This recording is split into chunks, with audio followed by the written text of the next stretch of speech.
There is a moment, most parents have it, where you watch your child's face change the second a screen appears. The flatness lifts, something in them wakes up, and you're standing right there. You've been standing right there, and the thing that did that wasn't you. Most parents file that moment away somewhere private. They don't say it out loud, but it stays. It sharpens, usually at night, into something that sounds like, "They prefer it to me." And underneath that, what does that say about us? This video is about that question, not the version the articles answer, the dopamine version, the platform design version, the version you actually asked yourself at 11 p.m. and didn't find an answer to. The real answer, and what it means for where you and your child actually stand right now. But before we get to the mechanism, there's something that deserves to be named first. Because the question isn't really, why do kids prefer screens? You already know that answer in outline. You've read the articles, you've watched the talks. The question you actually carried into this video is different. It sounds like, why do they prefer it to me? And underneath that, quieter. What does that say about me? That is not a screen time question. That is a grief question. And it is one of the loneliest things a parent can feel. Watching your child come alive for something that isn't you. Watching the face you know better than any face in the world open up, relax, become itself. And the thing that did it is a rectangle of glass. Most of what's out there will skip past this part. It'll go straight to the dopamine explanation, the reward pathway, the engineering. All of that is true. All of it matters. But before any of that lands correctly, this part needs to be said. The wound underneath this question is real. It is not an overreaction. It is not a sign that you are too sensitive or too attached or asking too much. It is the natural response of a parent who loves their child and is watching something come between them and feeling in their quieter moments like they might be losing. You are not losing. But you are not imagining the distance either. And the reason that distance exists is not what most of what you've read has told you. So let's talk about what's actually happening. Here is what's actually happening. Not the oversimplified version, the real one. Your child's brain has a reward system. Every brain does. It is designed to seek out stimulation, to respond to novelty, to pursue things that trigger dopamine release. This is not a malfunction. It is the system working exactly as it was built to work over hundreds of thousands of years of human development. Now take that system, ancient, powerful, optimized for survival, and put it in contact with something that was designed by teams of engineers, psychologists, and behavioral scientists whose singular job was to capture and hold it. Not to serve it, to capture it.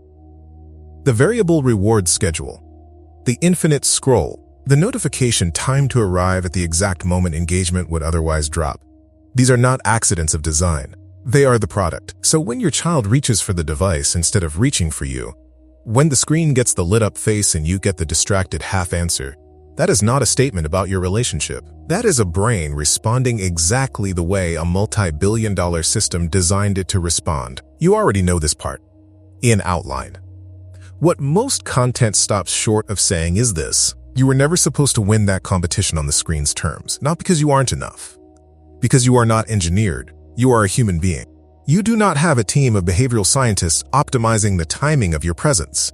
You cannot deliver variable reward at the frequency of a notification.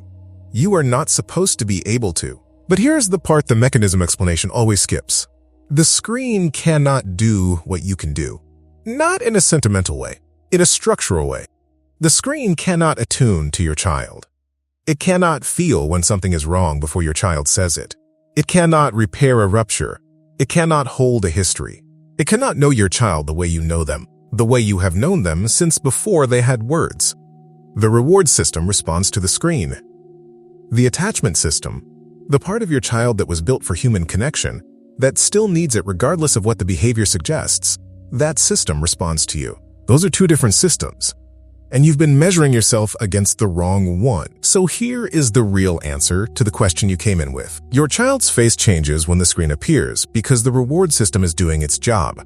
It is responding to something engineered to trigger it. That response is powerful. It is immediate. It is visible. And it has nothing to do with how much your child loves you. The preference is behavioral. The attachment is not. Attachment research is consistent on this point and has been for decades. A child's nervous system does not stop being oriented toward their primary attachment figures because a competing stimulus captured their attention. The child who goes flat when you walk in the room is not communicating that you don't matter. They are communicating that the device has captured the part of the brain that controls immediate attention, the same part that used to swivel toward every loud sound, every sudden movement, every novel thing in the environment. The screen is the loudest thing in the room. That's by design. But underneath that captured attention, the attachment system is still running. It is less visible. It is quieter. It does not express itself through a lit-up face in an open posture. It expresses itself in smaller signals, the glance across the room when something is wrong. The way they still come to you when the fear is real. Not just the boredom. The fact that your presence in the room, even unacknowledged, changes something in the quality of their stillness.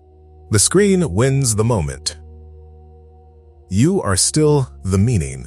Those are not the same thing. And the parent who understands the difference between them is no longer standing in the wrong competition.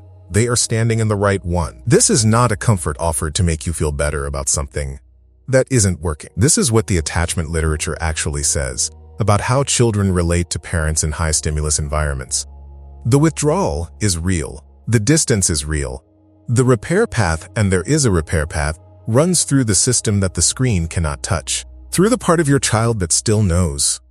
Even when they don't look like they do, that you are the one who is there, the child who is still there, not gone, not replaced, harder to reach through this particular kind of static. But there, if this opens something and you want to take it further, not a protocol, not an overhaul, just the smallest possible next step. There is a guide in the description built specifically for this moment. It's called the 10-Minute Connection Reset. Daily micro-actions that activate what a screen structurally cannot replicate. The kind of presence that works on the attachment system, not the reward system. It's there whenever you're ready.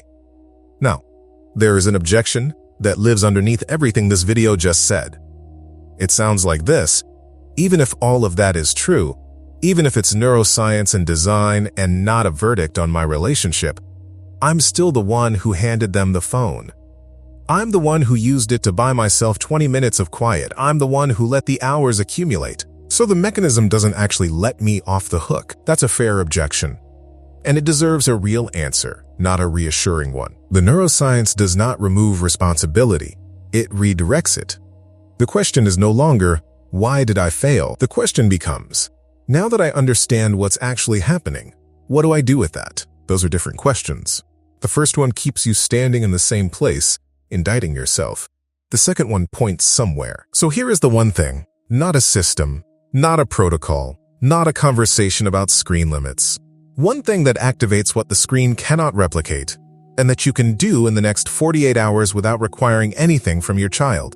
Be near them without needing anything from them. Not a conversation, not eye contact, not an intervention. Just physical presence without agenda. Sit in the same room while they're on the device. Read something, fold something. Be there. This works on the attachment system, not the reward system. It does not compete with the screen for the child's immediate attention. It does not need to.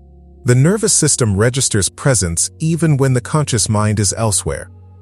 Your child's brain knows you are in the room. It is tracking you even when the eyes are somewhere else. That's not a metaphor. That's how the attachment system was built, to monitor, at low level, the proximity of the people who matter. You are one of the people who matter. The screen is not. The screen cannot be. One thing, not everything. Not because one thing fixes this. It doesn't. Because one thing done is infinitely more real than 10 things planned. If you want to go one layer deeper on this, the guide in the description takes exactly this daily presence without agenda and turns it into something small and specific and repeatable. Link in the description and in the pinned comment. What was the moment you realized the distance between you and your child was bigger than just too much screen time? And what were you feeling when that landed? Come back to the moment this video opened with. Your child's face changing for the screen.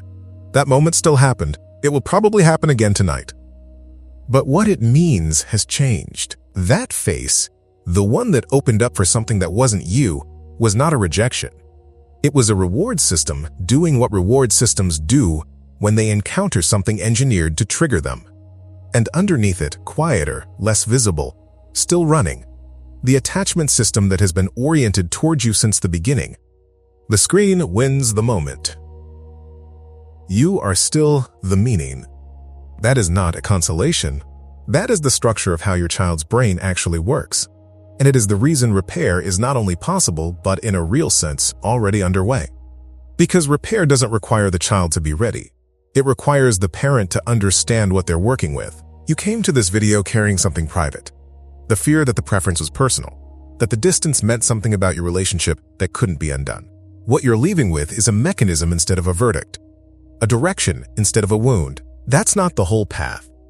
But it is the beginning of one. The child who is still there, still oriented towards you in the ways that matter, even when the behavior says otherwise, is waiting for exactly this. Not for you to remove the screen, not for the perfect conversation, for the parent who understood what was actually happening and didn't look away. You didn't look away. Keep going.